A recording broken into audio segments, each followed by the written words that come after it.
alguns problemas em obras financiadas, tá? Por exemplo, a necessidade... as obras financiadas, ó, é interessante. Quando eu me formei, eu fui trabalhar na região de Limeira, Piracicaba, Santa Bárbara do Oeste, tá? Quem aqui do estado de São Paulo conhece essa região. E aí nós fizemos ali muitas casas, coisas assim, 3.000, 5.000 casas, tal, né? E há 35 anos atrás, as exigências eram mínimas. Então, se faziam casas sem laje, por exemplo, né? Não tinha todo esse rigor que tem hoje. Hoje, o que aconteceu? Tem muito mais rigor, ou seja, defende o consumidor no sentido de ter uma casa com mais qualidade, então as exigências cada vez são maiores, para ter um padrão melhor, né, no padrão de conforto, de moradia das pessoas, ok? E para isso, então, por exemplo, se você, por exemplo, usa treliça, né, de vez de usar o 4 ferro, né, de 3/8, estrivado, vamos dizer, conforme o cálculo de norma, como o Flamarion falou. Aí, de repente, você usa lá aquelas treliças, essas treliças, a maioria das pessoas sabe o que eu estou falando, mas normalmente essas treliças são utilizadas para fazer os trilhos de laje pré-moldada. As pessoas compram essa treliça, né, que tem um ferrinho provavelmente de 1/4, mais ou menos, são 3 ferros de 1/4, que são soldados, né, e utiliza isso como pilares, tá?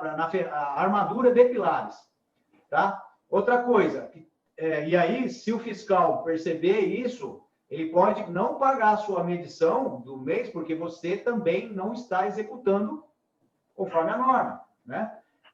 Verga e contra-verga, tá? Muitas obras que a gente vê, né? Eu tenho muita dificuldade com isso também, que eu chego, vários empreiteiros, eu sempre fiz assim, sem verga e sem contra-verga, nunca deu problema, tal, né?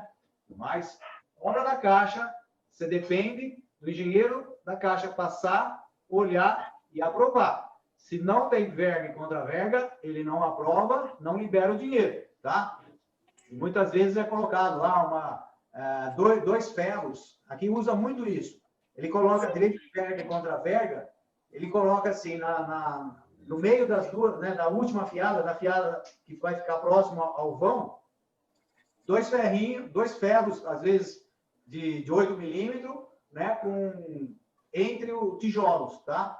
Para fazer, às vezes, de uma contra-verga de uma verga. Ausência de viga de respaldo, né? Muitas vezes você encontra isso. Também o fiscal, né, o engenheiro que vai da Caixa, ele pode não aprovar por não ter uma viga. Cobertura na área de serviço. Então, por exemplo, às vezes tem um tanque, né, tem a cozinha, é uma casa simples, 40 e poucos metros quadrados, às vezes faz um tanquinho e não faz uma cobertura. Pelo menos aqui na região está exigindo que se faça uma cobertura no tanque, tá? Ali naquela área que tem externa, mas tem que ter uma cobertura. Externa que eu falo porque ela é aberta, mas ela tem que estar coberta, ok? Então, as torneiras, né? Então tem que ter esse acabamento, né? Da torneira, o lavatório, pias, louças, né? O tanque, tá?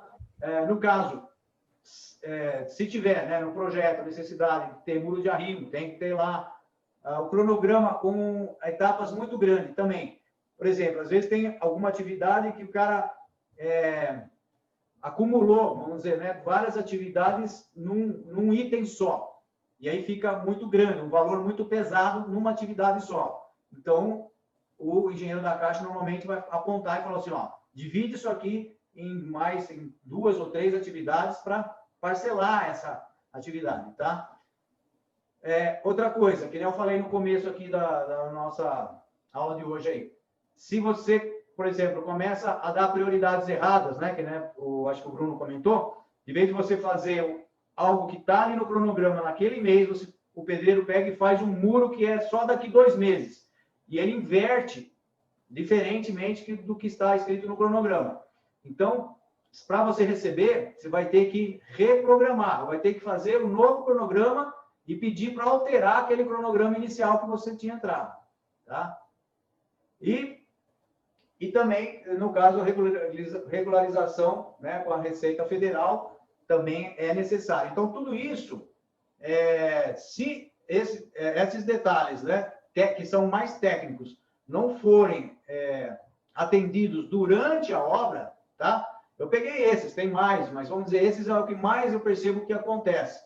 Porque tem muito vício, né, do próprio pedreiro de não fazer verga e contra-verga, usar treliça. Então, esse tipo de coisa, o pessoal, às vezes, de obra não faz. E se você, engenheiro, não estiver lá acompanhando, você vai chegar ali na hora da medição, ele não fez, você não acompanhou, o engenheiro da Caixa vai falar, olha, não vai dar para pagar porque não foi feito de acordo com esse mínimo do atendimento da obra. Alguém tem experiência aí sobre isso? De detalhes? Júnior, tem uma experiência. Ficou bom o áudio aí? Eu tô sem fone agora. Oi? Estão ouvindo aí? Eu tô sem fone agora. Tá bom? Tô te ouvindo. Teve uma etapa que foi adiantado muito a obra e não deu para o engenheiro da Caixa ver se estava realmente com a contraverga, com a verga e tudo mais. Já estava tudo rebocado. Aí eles fizeram um termo no laudo, né, colocaram uma observação que a responsabilidade estrutural da obra ele se isentava e era do RT, né, do responsável técnico daquela obra. Então, às vezes, quando adianta muito e não dá para ver se foi feita essa parte, já aconteceu dos engenheiros da Caixa colocarem essa observação meio que se isentando dessa responsabilidade e passando para o responsável técnico. Entendi. É uma situação bem prática, né, que teoricamente não é para aprovar, mas às vezes o engenheiro da obra ou o próprio pedreiro faz rapidinho para o engenheiro da Caixa não poder verificar, né, se foi como foi feito. Sim. Às vezes a obra de um mês para o outro andou muito rápido, aí acaba não dando tempo. Isso, existe isso mesmo. E tá certo, eu acho que o engenheiro da Caixa, porque na verdade ele também passa a ter muita responsabilidade, o engenheiro da Caixa, porque se ele está assinando e aprovando e constatando que foi feito certo, ou seja, se não foi feito e ele falar que foi feito certo, ele passa a ele assumir aquela responsabilidade, né? Porque ele aprovou, ele está dizendo que está ok. Então, o engenheiro da Caixa, ele também passa a ter responsabilidade a partir daí. Né? Então, realmente bem complicado isso. Aí fica esse jogo de responsabilidade e, por isso, com certeza, acontece isso que você acabou de falar, do engenheiro da Caixa fazer alguma ressalva, colocando essa possibilidade, né, por não ter visto exatamente como foi executado tal procedimento, né, por estar já num momento avançado da obra. Talvez seja até por isso que a Caixa fez a alteração, igual o Luiz tinha comentado, que agora tem que especificar na RT, né, que estrutura, impermeabilização, um monte de coisa, parte hidráulica, elétrica. Talvez seja até um dos motivos, né? Bruno, sim. Você foi exigido um laudo com a RT referente às vergas e contravergas? Foi isso? Não, no laudo do engenheiro, que ele fez da medição, ali liberando e falando a porcentagem que foi feita naquele mês, embaixo, não sei se chegou a ver esse laudo, eles colocam uma pendência ou alguma observação no espaço ali. Aí ele colocou uma observação que o responsável técnico, que era o responsável, e ele se isentava por isso.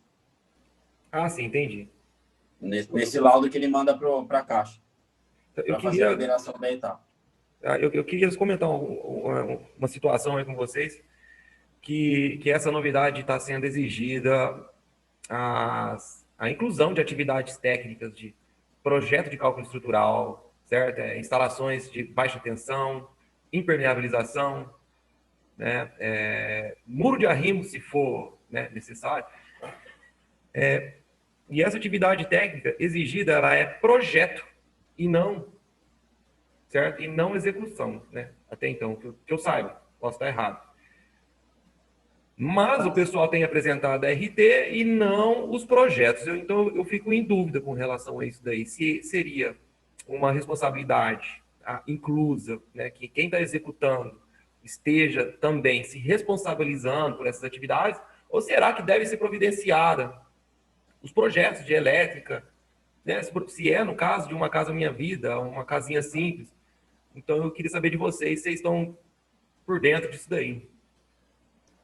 Olha, até hoje, Felipe, só RT e projetos ninguém nunca solicitou ainda, pelo menos por enquanto. Somente RT?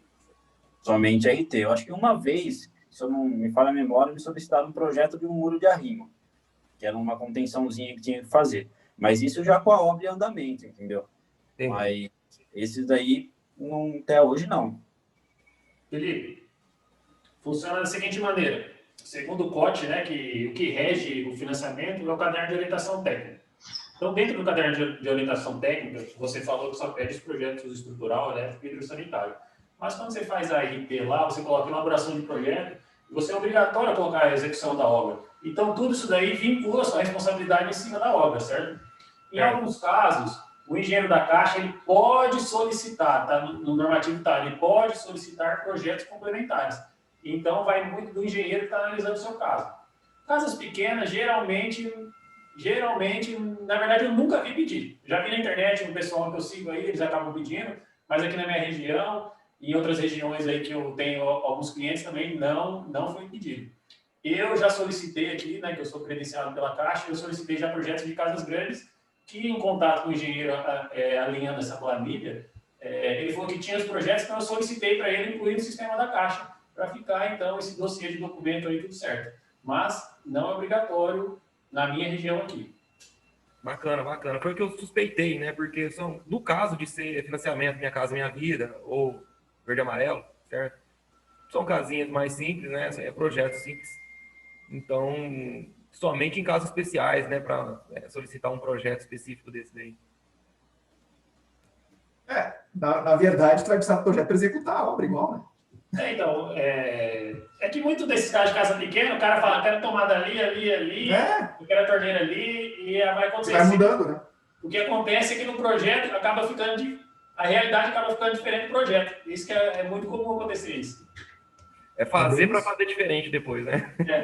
Daí que vem aquela história que o Júnior falou do as-built, né? A responsabilidade do construtor seria